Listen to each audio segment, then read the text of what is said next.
राज्यात गेल्या काही दिवसांपासून थंडीचा जोर वाढलाय. तापमानात घट झाली असून अनेक भागांमध्ये सरासरीपेक्षा कमी तापमानाची नोंद झालीय. हवामान विभागाने महाराष्ट्रातील अनेक भागांमध्ये थंडीच्या लाटेचा इशारा दिलाय. या भागांमध्ये गारठा वाढण्याची शक्यता आहे. मध्य महाराष्ट्र, मराठवाडा, विदर्भ, कोकण या भागांमध्ये पुढचे काही दिवस हवामान कसं असेल जाणून घेऊ. गेल्या 24 तासात राज्यातील काही प्रमुख शहरांमध्ये नोंदवल्या गेलेल्या किमान तापमानावर आधी एक नजर टाकूयात. अहिल्यानगरमध्ये 6.6 डिग्री सेल्सिअस तापमानाची नोंद झाली आहे.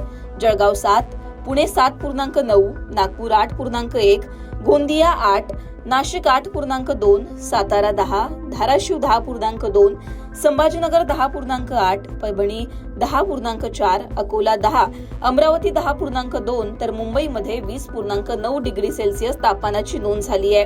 गेल्या 24 तासात राज्यात सर्वात कमी किमान तापमान अहिल्यानगरमध्ये म्हणजेच 6.6 डिग्री सेल्सिअस इतक्या तापमानाची नोंद झाली आहे.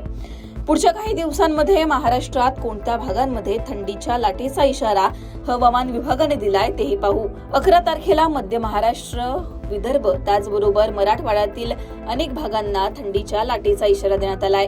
नंदुरबार, धुळे, जळगाव, संभाजीनगर, अहिल्यानगर, पुणे, बीड, सोलापूर, लातूर, नांदेड, हिंगोली, यवतमाळ, वर्धा, नागपूर, गोंदिया या भागांना थंडीचा येलो अलर्ट देण्यात आलाय.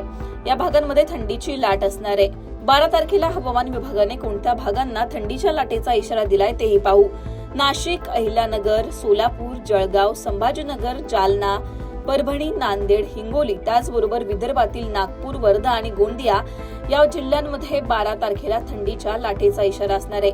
या भागांमध्ये गारठा वाढणार आहे. त्याचबरोबर या भागांमध्ये कमीत कमी तापमानाची नोंद केली जाईल असा अंदाज हवामान विभागाने वर्तवलाय. 13 आणि 14 तारखेला सध्या तरी हवामान विभागाने कोणताच इशारा दिला नाहीये. 12 तारखेनंतर राज्यात थंडीचा जोर कमी झालेला दिसून येईल. राज्यात उत्तरेकडून शीतलहरी महाराष्ट्रात येत आहे, त्यामुळे थंडीचा कडाका वाढलाय. पुढचे काही दिवस राज्यात हुडहुडी कायम राहण्याचा अंदाज हवामान विभागाने दिलाय. पुढच्या काही दिवसांचा हवामानाचा हा अंदाज होता. तुमच्या भागात सध्या काय परिस्थिती आहे, तिथे कशा प्रकारचं तापमान आहे, कमेंटमध्ये सांगा. लोकमतला सबस्क्राईब केलं नसेल तर सबस्क्राईब करायला विसरू नका. हा व्हिडिओ पाहिल्याबद्दल धन्यवाद.